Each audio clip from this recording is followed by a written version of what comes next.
Live from New Delhi, you're watching DD India Live, India's voice to the world. I'm Abhishek Mahajan. Coming up in the next 30 minutes. Prime Minister Narendra Modi is set to begin his two-day visit to the United States. Will hold bilateral meeting with President Donald Trump to take India-US comprehensive and global strategic partnership forward.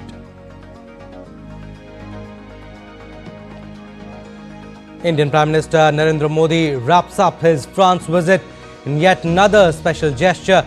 President Macron sees him off at the airport. India-France sign pacts in nuclear energy and innovation. US President Donald Trump speaks to Russia's Vladimir Putin, says Ukraine talks to start immediately. Trump-Putin meeting in Saudi Arabia. And President Trump also dials Ukraine's Zelensky, discuss peace, economic deal and opportunities to achieve peace.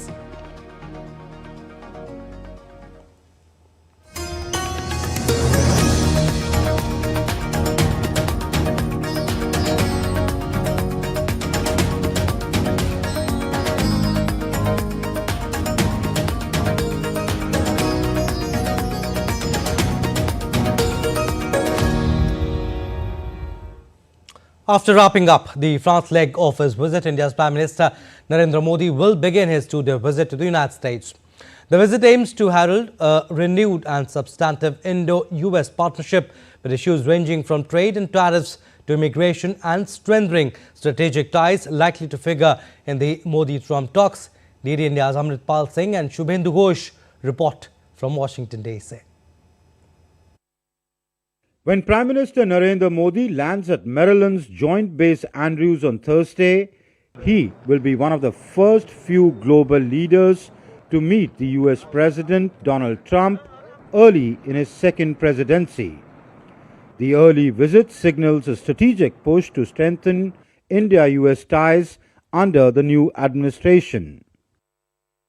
The Prime Minister has been invited to visit the US within barely 3 weeks of the new administration taking office, shows the importance of the India-US partnership and is also reflective of the bipartisan support that this partnership enjoys in the United States. Key discussions would include defense ties, trade tariffs and investment. While the Trump administration engages in tariff tussles with a number of allies and adversaries, Prime Minister Narendra Modi will look to iron out the strains and consolidate on the gains in the India-US trade partnership. This time, the partnership could be deepened in the domain of energy, defense and critical technologies. For both countries, the stakes are high as the bilateral trade stands at $118 billion, with a surplus of about $32 billion in India's favor in 2023. Strengthening security and defense ties will also be discussed in Washington, D.C. Potential purchases of weapon systems and technology, including the Stryker military vehicles and the Javelin anti-tank missiles, could figure in the talks. When Prime Minister Modi comes visiting the White House on Thursday, apart from trade and immigration, the focus of the Modi-Trump talks would be on strengthening the defense ties, fast-tracking military acquisitions and joint production of weapon systems, especially strengthening the strategic partnership in the Indo-Pacific. With my colleague Shubhendu Ghosh and cameraman S. Jaishankar, this is Amritpal Singh in Washington, D.C. And ahead of PM Modi's arrival in Washington, D.C., excited members of Indian Diaspora have gathered outside the Blair House. PM will be staying at the iconic Blair House during his US visit. Despite the cold weather and snow, people of all age groups have gathered to welcome the Prime Minister. As you can see from the excitement of the people, those who have gathered here, and I have with me my mother-in-law, and she's out here in the shivering cold. That shows us the excitement and the pride that we feel here in welcoming our Prime Minister, Narendra Modi ji. And we are really very excited. He's going to meet our new president and build on the existing relationship. And definitely it's going to give a new direction to the US-India strategic partnership and take the whole world to a new level. And we are very excited for this meeting. We are really excited to welcome Narendra Modi ji here, and especially this is a historical meet with President Trump, and it's going to be a very important meet, and we are really excited. And though weather is not so conducive, but we still wanted to see our beloved Prime Minister, and we are here to welcome him. I'm here to welcome Narendra Modi ji, the Indian Prime Minister. Mostly Indian communities are just gathered here to welcome him. And Indians are the biggest foreign student group in the United States. They form an important part of people-to-people linkages between the two countries. DD India's Shubhendu Ghosh speaks with some Indian students in Washington, D.C. to learn about their aspirations and concerns and their expectations from PM Modi and President Trump talks. One of the hallmarks of India-United States relationship is the people-to-people connect. Some 3.3 lakh Indian students are studying here in America. In fact, I have with me a couple of bright students from the prestigious Georgetown University in Washington, D.C. Anusha and Amrendra. Welcome both of you to DD India. First, I'd like to learn from you. Give us a sense of what it is like for Indian students to come here in America.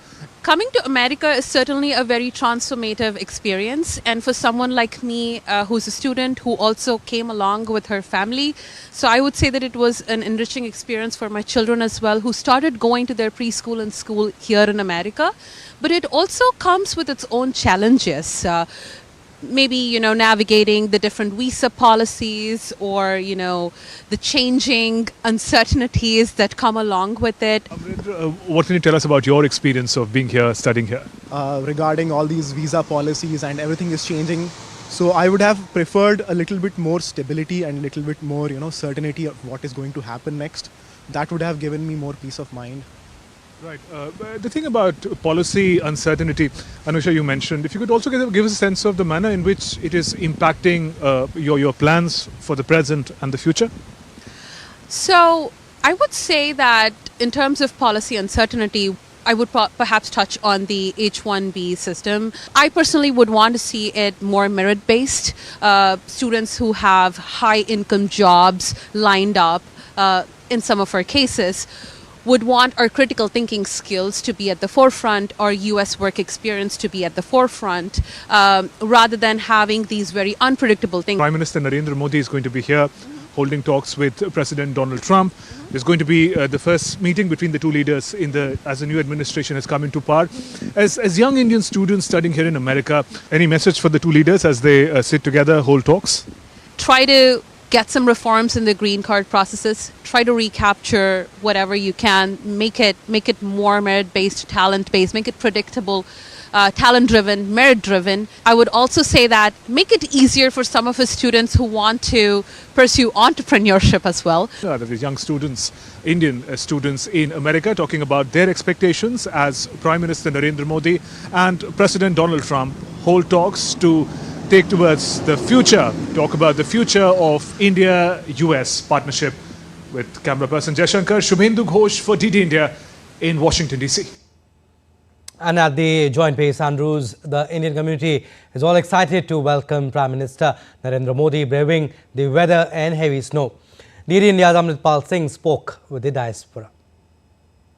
I'm right now at the Joint Andrews Base in Maryland, where Prime Minister Narendra Modi is going to arrive shortly on his two-day visit to the United States, where on the 13th he meets with US President Donald Trump. As we see always, the Indian community in the countries that he visits gathers to greet him. I am with the Indian community here, which is gathered here. Let's try and understand from them, why are you here? It's -2 degrees centigrade, raining right now, snowing. Still you braved the weather. What is it about the man that draws you out here? So it's a reunion of two powerful leaders in the world. And I didn't want to miss that opportunity. And I'm here to support Modi ji and Trump. and I wish both of them take US and India to the next level. Vanya, why are you here?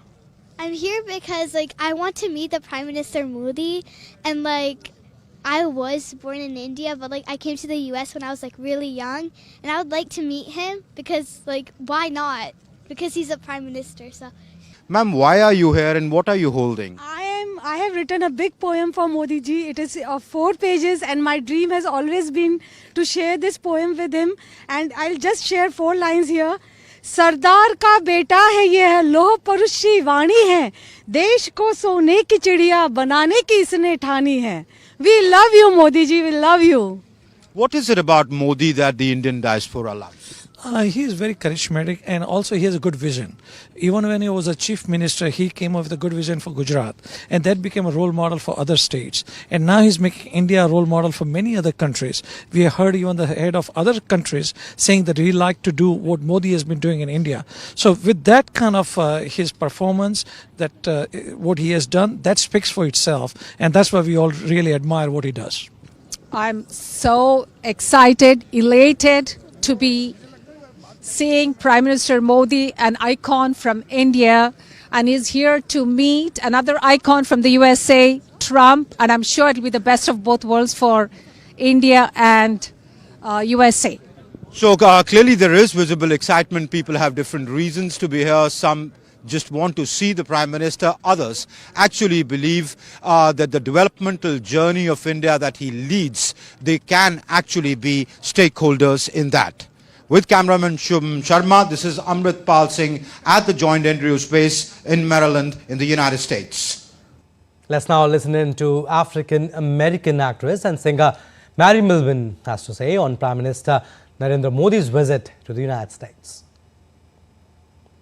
It's wonderful that the Prime Minister is going to be back in the United States, arriving today. It was so good to see the Prime Minister back in 2023 when he was here for his arrival visit, and to sing the Indian National Anthem for the Prime Minister and my beloved Indian American community. It was a great joy to have him. So it's exciting that he's coming back to the States here today, and I know I'm going to visit with the President tomorrow. And, you know, it's beautiful to see this time in the world, the recent election of the Prime Minister, certainly reelected overwhelmingly, and then to have President Trump back in office, winning by a landslide. So these two great leaders meeting again here in these first 100 days of President Trump's new administration. It's exciting. I'm looking forward to seeing the Prime Minister.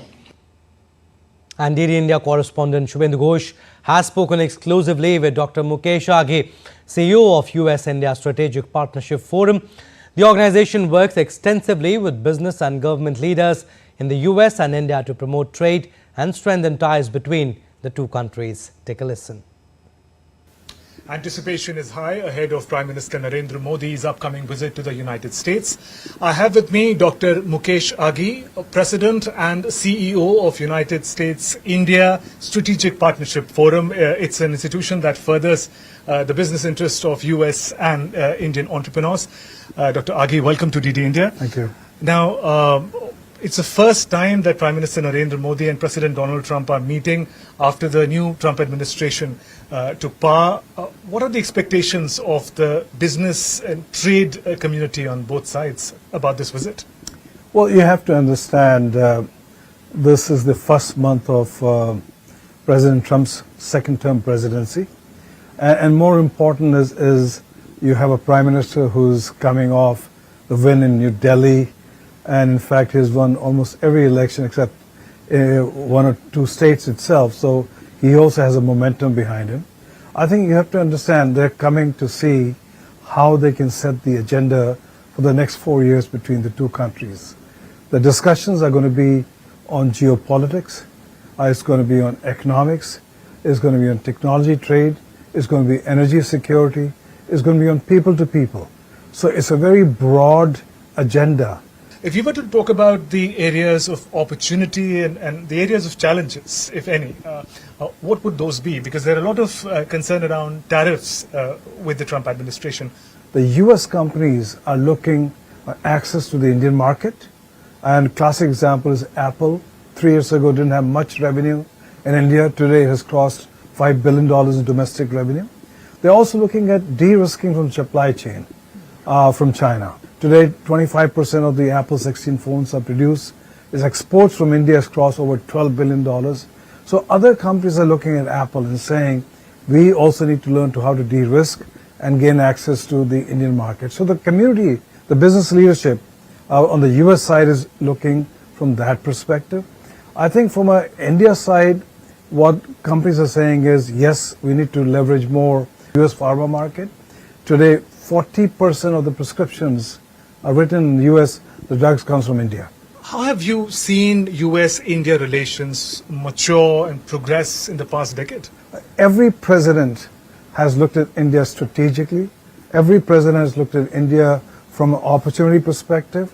And what they have come out is that India is a partner you can trust. India is a partner you can work with. But more important is what we have seen this Prime Minister Modi, has raised the bar of India's stature and partnership with the American president itself. On that note, thank you, Dr. Aghi, for speaking with DT India. That was Dr. Mukesh Aghi speaking about the opportunities and possibilities that lie ahead for both business communities from India and the United States. With camera person Shubhendu Ghosh for DT India in Washington, D.C. And talking about PM's visit to France, collective global action on artificial intelligence dominated day 2 of India's Prime Minister Narendra Modi's France visit. Day 3 was not just about cultural linkages and people-to-people connect. It also focused on strengthening economic and maritime ties with focus on sustainable and limitless clean energy for the future. Take a look.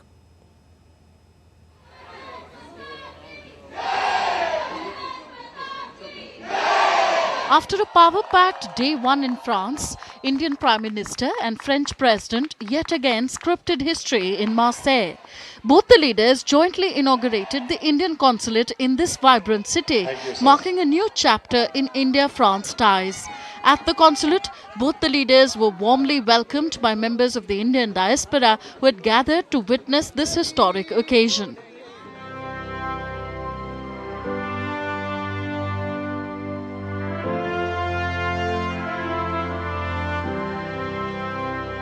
Both the leaders also visited the Mazark War Cemetery in Marseille and paid tribute to the Indian soldiers who lost their lives during the First and Second World War.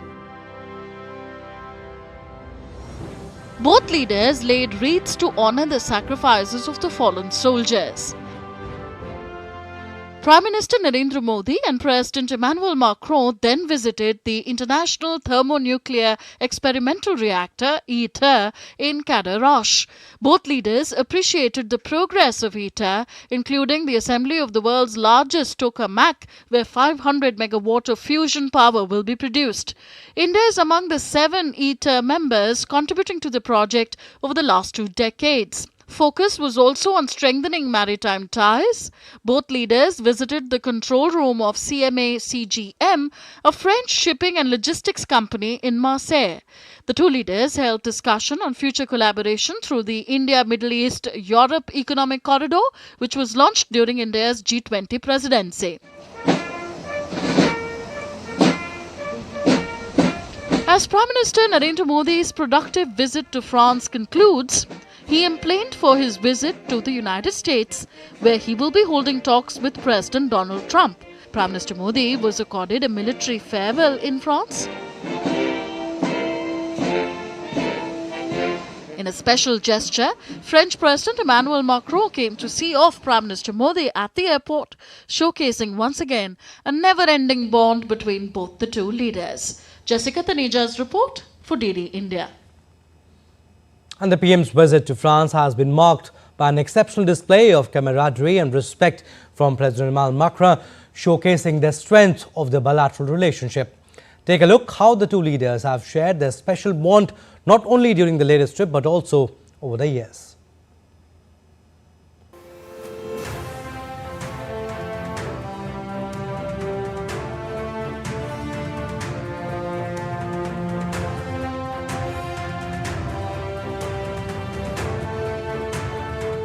In the world of diplomacy, friendships are rare. But the bond between Indian Prime Minister Narendra Modi and French President Emmanuel Macron is a shining exception. Their recent meeting in France once again highlighted the strength of this partnership. built on mutual trust, strategic collaboration, and a personal camaraderie that transcends official ties.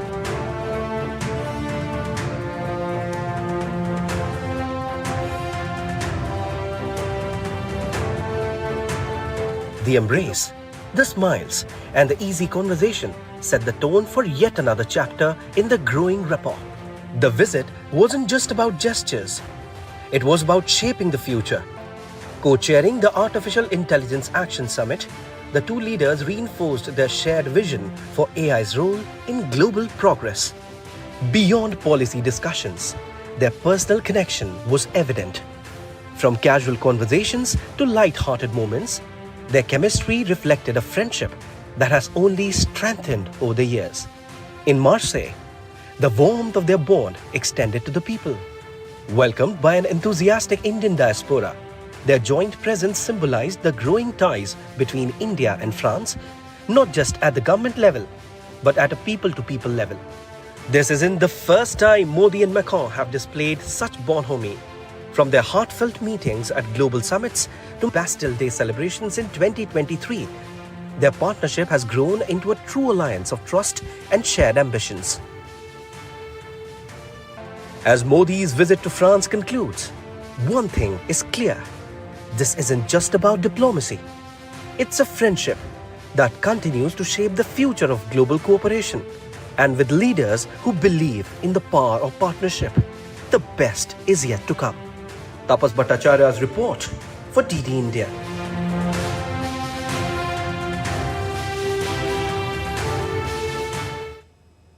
And the Indian and French leaders also visited the International Thermonuclear Experimental Reactor in Cadarache during the visit.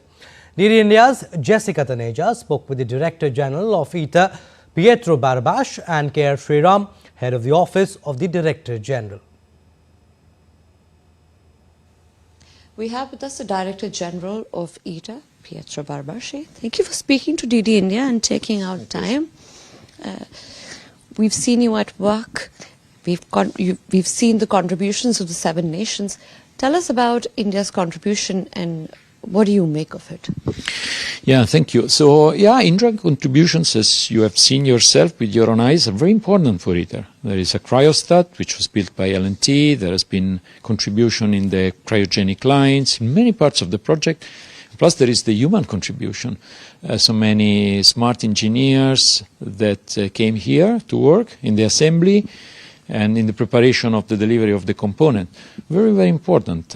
You've seen the Indian Prime Minister's keenness on enhancing civil nuclear cooperation with France over the years.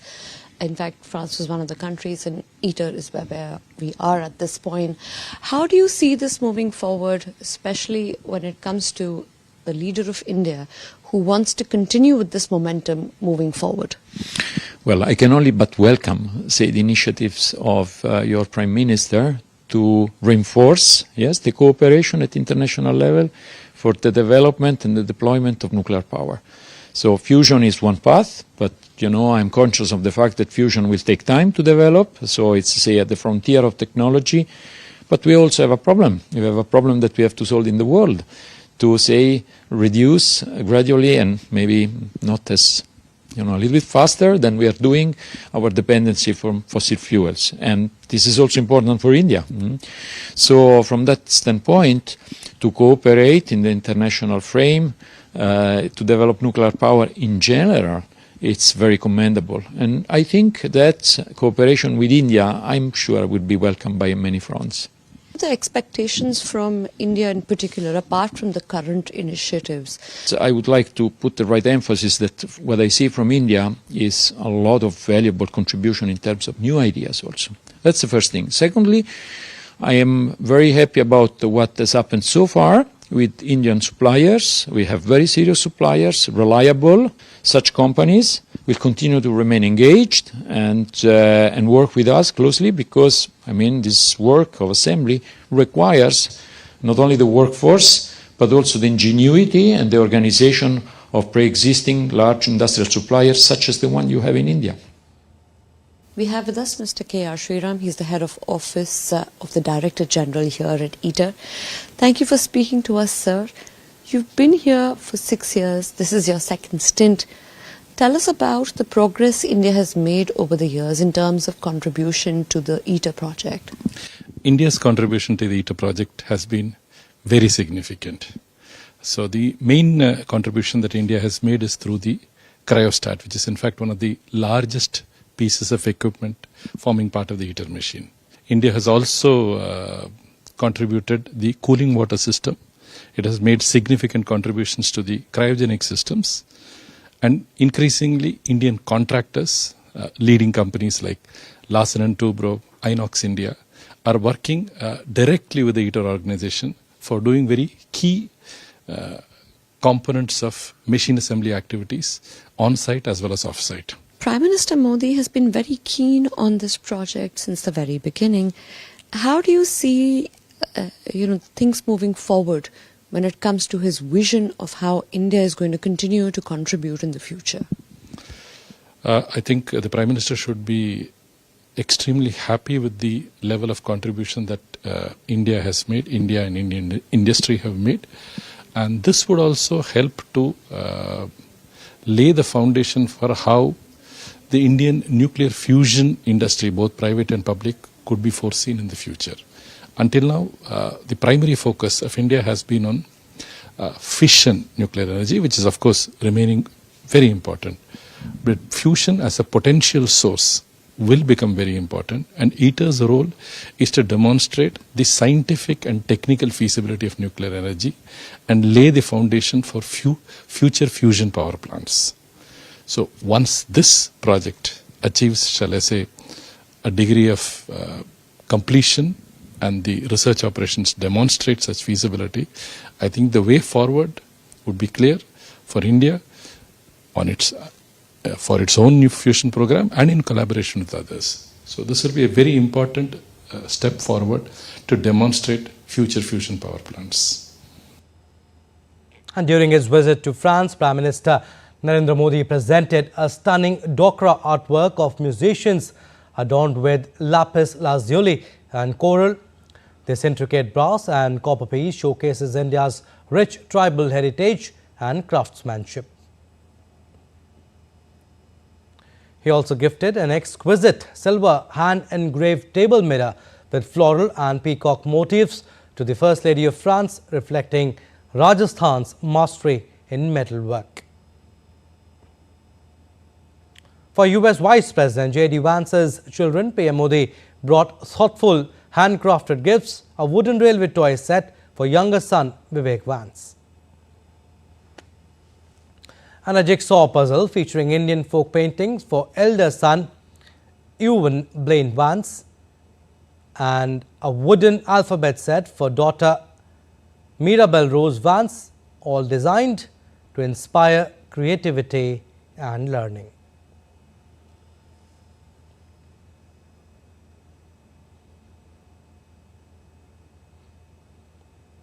And US President Donald Trump said he had a lengthy and highly productive call with Russian President Vladimir Putin on Wednesday, in which they agreed to immediately start negotiations to end the Ukraine war. Trump said on Truth Social that both leaders had extended invitations of visiting each other's nations, while the US leader said he would be calling Ukraine President Volodymyr Zelensky right now to inform him about the call. In an extraordinary thaw in relations between Washington and Moscow, the Kremlin separately said the call lasted 1.5 hours and that Putin and Trump had agreed that the time has come to work together.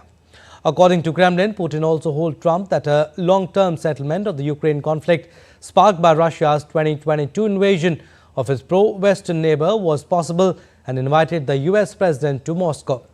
The Trump-Putin call came after a prisoner swap this week that saw Moscow free US teacher Mark Fogel, while Washington released Russian cryptocurrency kingpin Alexander Vinnik. Trump said he will hold the first meeting with Putin in Saudi Arabia. Tomorrow they're meeting in Munich, as you know, and we're going to have some other meetings, and I'll be dealing with President Putin largely on the phone, and we ultimately expect to meet. In fact, we expect that he'll come here and I'll go there, and we're going to meet also probably in Saudi Arabia the first time. We'll meet in Saudi Arabia, see if we can get something done. And Ukrainian President Volodymyr Zelensky and US President Donald Trump held a phone conversation in which the leaders discussed the Russia-Ukraine conflict. During the call, Zelensky stated that they discussed opportunities to achieve peace as well as the preparation of a document governing security and economic cooperation. Both leaders also talked about US Treasury Secretary Scott Bessent's visit to Kiev, which focused on a deal concerning Ukrainian critical minerals between the two countries. As per Zelensky, Trump also shared details of his conversation with Putin, and they agreed to maintain further contact and plan upcoming meetings. The call took place shortly after Trump announced he had spoken with Russian President Vladimir Putin about starting negotiations immediately with Moscow to end the conflict in Ukraine. And the US Senate on Wednesday confirmed Tulsi Gabbard as the new Director of National Intelligence under the Trump administration. Tulsi Gabbard has never served on an intelligence committee. As a former representative from Hawaii, Gabbard brings a distinctive combination of legislative and military experience to the role. Her service in the US House of Representatives, which spanned from 2013 to 2021, was marked by her commitment to various causes. And US Defense Secretary Pete Hegseth said on Wednesday that the US would not deploy troops to Ukraine under any peace agreement. He also emphasized that Ukraine regaining its pre-2014 borders or joining NATO is unrealistic, and pursuing such goals could prolong the war and cause more suffering. Speaking at a NATO meeting in Brussels, Hegseth urged US allies to take on more responsibility for European security. He also made clear that NATO membership for Ukraine is not part of a solution to the conflict. We want, like you, a sovereign and prosperous Ukraine. But we must start by recognizing that returning to Ukraine's pre-2014 borders is an unrealistic objective. Chasing this illusionary goal will only prolong the war and cause more suffering. That said, the United States does not believe that NATO membership for Ukraine is a realistic outcome of a negotiated settlement. To be clear, as part of any security guarantee, there will not be U.S. troops deployed to Ukraine. And on Trump's imposition of 25% tariffs on all steel and aluminum imports into the United States with no exceptions or exemptions, White House Press Secretary Caroline Leavitt in a daily press briefing stated that this administration believes these tariffs will protect national security and put American workers first. And on trade, President Trump continues to take bold action to protect America's critical steel and aluminum industries, much like he did in his first term. And the president signed proclamations to close existing loopholes and exemptions to restore a true 25% tariff on steel and elevate the tariff on aluminum to 25% as well. This administration believes these tariffs will protect our national security and put American workers first. All right, still to come on this edition of DD India Live. Vietnam's capital Hanoi becomes most polluted city globally.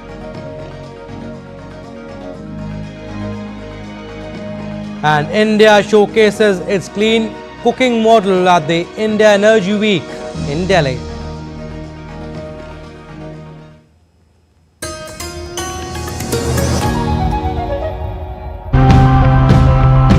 Clean energy is the future for sure. We are still not able to produce enough energy through renewable sources yet.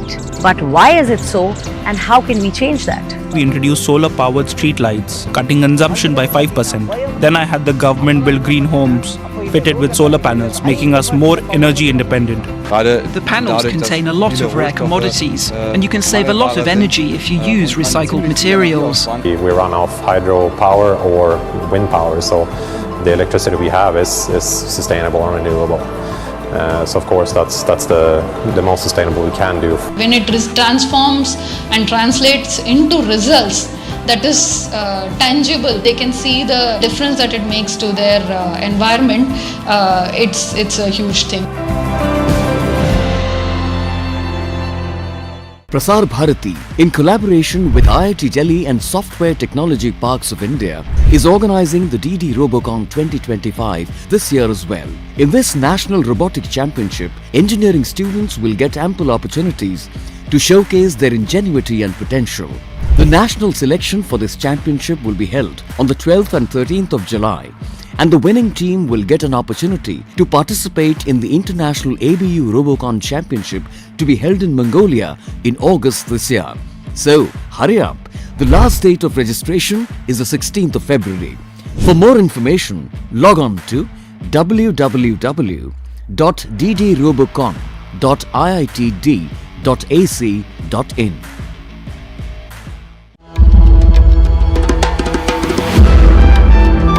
Timeless, boundless and infinite, the essence of faith, the soul of Sanatan culture, from the sacred confluence of Prayag, where divinity descends to earth. Witness the grandeur, the devotion, the magic, world's largest cultural and spiritual gathering, with over 450 million devotees expected to attend. Mahakumbh, India's greatest festival of faith.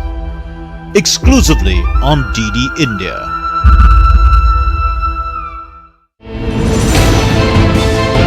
Geopolitics and trade deals. Economic challenges amid development. Hard work and the path to prosperity. It's the economy, always. Between walkers, money is what money does and says. Supply creates its own demand. Between the bulls pulls and bears tears. When supply chains globalization and India rises to the podium, we'll get you centered with the economic brief at 8 p.m. every Thursday on DD India.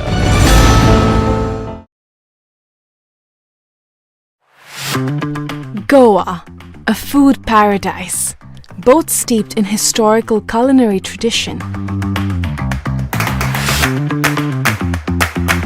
and at the forefront of a modern-day food revolution that is fresher, more local, and more global than ever before. I'm embarking on a journey across the state to explore the very best of food here. This is honestly my favorite way to eat an egg. Break bread with some of Goa's most loved chefs and understand what food really means to communities here.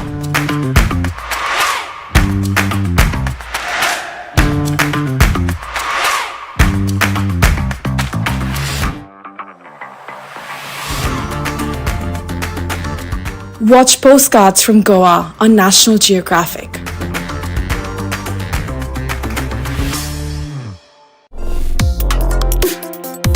Complex issues, hidden agendas, twists and turns, strategic games. We think all dots are linked, we just need to connect them. Join me every week as I connect the dots to unravel hidden designs in statecraft, mysteries, and decode issues that matter to you. Watch Connecting the Dots with me at these times on DD India.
Welcome back. You're watching DD India Live. I'm Abhishek Mahajan. Some more stories. Vietnam's capital Hanoi took the top spot for air pollution among global cities on Wednesday, as reported by IQ Air, a leading air quality monitoring service that tracks and rates pollution levels using the Air Quality Index. With a population of nearly 9 million and over 8 million registered motor vehicles, Hanoi faces significant air pollution challenges, which are exacerbated by the burning of agricultural and household waste as well as emissions from industrial and construction activities, highlighting the need for a comprehensive approach to address the city's environmental concerns. Moving on, China's military conducted naval and air patrols around Taiwan on Wednesday for combat readiness following U.S. Navy ships transit through the Taiwan Strait earlier this week. The drills were shown on Chinese state TV with naval ships and fighter jets in action. China reacted angrily to the U.S. mission, saying it raised security risk. The U.S. Navy regularly transits the strait, which China claims as its own, while Taiwan's defense ministry reported the situation was normal. Taiwan remains a potential flashpoint in U.S.-China tensions. Let's now take a look at other stories making news around the world. Greece's parliament elected its former speaker, Konstantin Tasoulas, as the country's new president on Wednesday. He will succeed Katerina Sakellaro-Poulou, whose 5-year term ends in March. Tasoulas will be sworn in as head of state on March 13th. The World Health Organization has launched a new program called the Global Platform for Access to Childhood Cancer Medicines. This initiative aims to provide free cancer medications to thousands of children in low and middle income countries. Hawaii's Kailua volcano erupted again on Tuesday night, spewing lava and creating stunning displays against the dark sky. The eruption is 9th since it became active again in December. Lava fountains reached heights of around 100 meters, covering a quarter of the crater floor. And residents of Porto Alegre in southern Brazil are dealing with an extreme heat wave, with temperatures reaching a scorching 40 degrees Celsius. The persistent weather patterns have led to record-breaking heat, causing significant discomfort for the city's inhabitants. And ahead of the Lantern Festival, hundreds of people gathered in the western Shanxi city of Luliang, China, to watch spectacular performances. The annual tradition takes place on the 15th day of the Lunar New Year to celebrate the first full moon in the lunar calendar. And India Energy Week 2025 continues to make waves in New Delhi, bringing together global leaders, policymakers and industry experts to shape the future of energy. On day 2, the spotlight was on India's groundbreaking clean cooking model and its strategic energy partnership with the United States. DD India's Akshay Dongre reports from the venue. India's Union Minister of Petroleum and Natural Gas, Hardeep Singh Puri, led a high-level roundtable on clean cooking, sharing India's remarkable journey in ensuring universal LPG or liquefied petroleum gas access. He highlighted the success of Pradhan Mantri Ujjwala Yojana, which has made clean cooking gas affordable for millions, costing just 7 cents a day to the beneficiaries. In India, if you are a beneficiary of a government scheme for economically weaker section, you can get clean cooking gas available for you, which costs not more than 7 cents in a day. If you are not a beneficiary of a scheme for economically weaker section, it'll cost you what, 15 cents a day? In other words, clean cooking fuel is available almost to everyone, and it's not an issue.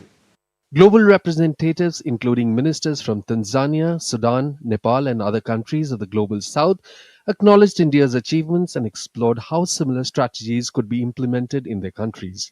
We have realized that India stands out as statistics shows that by 2023, 71% of Indian population was using clean cooking energy. As a lesson from this is the importance of evolving private sector and coupling subsidies to low-income households so that they can access clean cooking also. Experts from the International Energy Agency and Boston Consulting Group emphasized India's strong policy framework, targeted subsidies, and technological innovations, making its model highly replicable across the global south. The minister also highlighted India's push for solar cooking solutions, aiming to expand affordable, sustainable alternatives. In another key event, India and the US reinforced their strategic energy partnership at the high-level roundtable chaired by Minister Puri alongside US industry leaders. Discussions focused on trade, technology exchange, and investment in clean energy.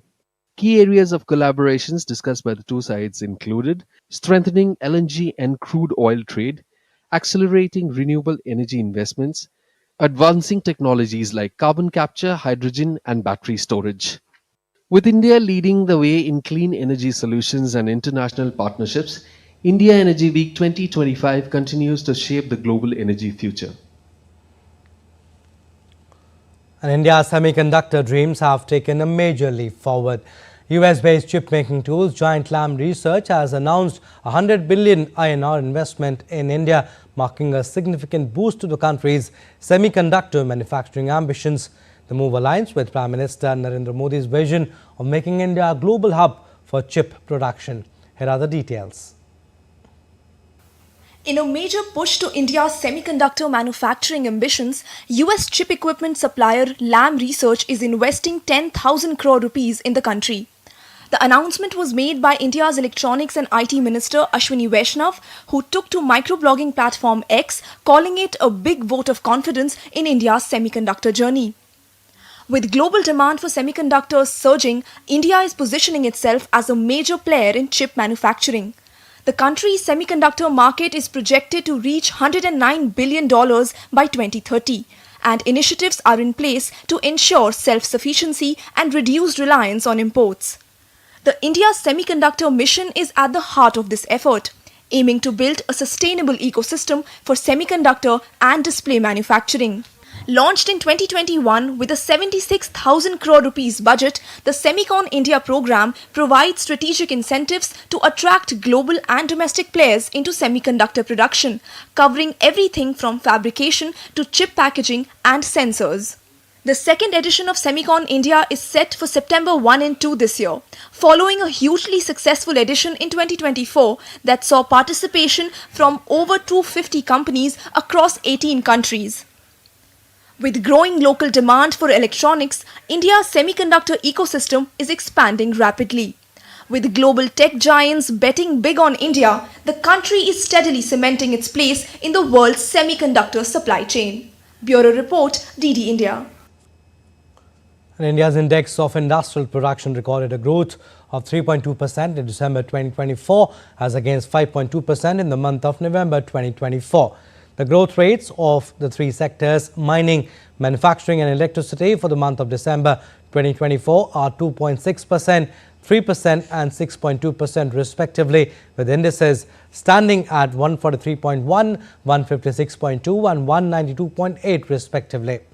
The quick estimates of IIP stands at 157.2 in December 2024 against 152.3 in December 2023. In manufacturing sector, top three positive contributors for the month of December 2024 are manufacture of basic metals, manufacture of electrical equipment and manufacture of coke and refined petroleum products. Alright, so India's Prime Minister Narendra Modi arrives at the Joint Base Andrews in Washington DC on his second leg of his visit after completing a successful visit to France. So we are getting you these visuals from Washington DC. Prime Minister Narendra Modi has arrived there. PM Modi has arrived at the United States after his successful visit to France, and this is the second leg of his two-nation visit, and this marks his first visit to the US since President Donald Trump's second term inauguration. So the trip aims to strengthen India-US relations, focusing on key areas such as technology, trade, defense, energy, supply chain resilience and global security challenges, highlighting the depth of the bilateral partnership. Approximately 36 hours stay in the US, Prime Minister Modi is scheduled to hold bilateral meetings with US President Donald Trump and also with delegation level formats. PM Modi will be staying at Blair House, the US presidential guest house, which is right across the road from the White House. So these are the visuals that we are getting you. Prime Minister Narendra Modi has arrived at the United States. These are the visuals from Joint Base Andrews in Washington, D.C. This is the second leg of his visit after completing a successful visit to France. So we'll go across to DD India's Amritpal Singh in Washington, D.C. for more. Amritpal, PM Modi has arrived in the United States. First of all, tell us who all are there to welcome him at the airport and what's on the agenda. Well, the Prime Minister arrived here at the Joint Base Andrews Airport Air Base, which is a military air base of the U.S. Air Force and U.S. Navy in Maryland, which is just outside Washington, D.C. The Prime Minister has departed from the airport, and the Prime Minister shall be now going to Blair House in Washington, D.C. It is a guest house of the U.S. President, where the Prime Minister shall be putting up. The Prime Minister has his meeting. It is about 6 o'clock here in the evening. It's about 6:20 here in the evening. And the Prime Minister would tomorrow morning meet with the U.S. President, first on a one-on-one format. Later, there would be delegation-level talks between the Indian side and the American side. The Prime Minister is also expected to hold some bilateral meetings. There would be call-ons on the Prime Minister. We are yet to be told, we are not confirmed who all is meeting, but here in the media there is a speculation that Elon Musk could call on the Prime Minister, but what I can confirm is that the Prime Minister shall be meeting top honchos of the business community here at the St. Andrews Joint Base, at the Joint Base St. Andrews. There was the Indian community had gathered. The Prime Minister, when he alighted from the plane, he met with the Indian community here. There were little children who were reciting, who had drawn sketches for the Prime Minister, showed that to him. Some people had written poems for the Prime Minister. So he briefly interacted with the Indian community who had gathered and were pretty excited to greet the Prime Minister on his arrival in the United States. And the Prime Minister has now left, as I said, for the Blair House in Washington, D.C., where he shall be staying for the night. Abhishek. Amritpal, also, PM Modi, fourth world leader to meet Donald Trump in his second innings. Tell us how significant is the visit for the relationship between India and the U.S.? That's right, Abhishek, that he is one of the first few global leaders to meet President Trump. He's the fourth global leader after the Prime Ministers of Israel and Japan and the King of Jordan to meet U.S. President Donald Trump pretty early on in his second term, with just days after his inauguration, on which, of course, External Affairs Minister Dr. S. Jaishankar had been invited and was part of the inauguration ceremony. The two sides would be talking about the whole range of bilateral issues, the whole gamut of bilateral issues, from trade to investment to economy to the defense and security relationship to the strategic partnership. The objective would be essentially to look at what kind of realignment needs to be done in the relationship to make it, to strengthen the relationship and deepen the ties between the two countries, and also understand each other's priorities, because Donald Trump in his second term would come with a new set of priorities. So it is basically the top leadership looking at how to readjust the relationship, realign to deepen it further and make it further stronger. Abhishek. Amritpal, also Prime Minister Modi will be staying at the Blair House, historic residence where Prime Minister Modi will stay during US visit. It has a rich history of hosting the world leaders. Oh, that's right. That is, right across the White House. The Blair House is just a stone's throw away from the White House and the Washington Memorial. As you said, it holds historic significance, but it's an honor, accorded on rare world leaders. Generally, either when world leaders come calling, they either stay at certain kind of hotels.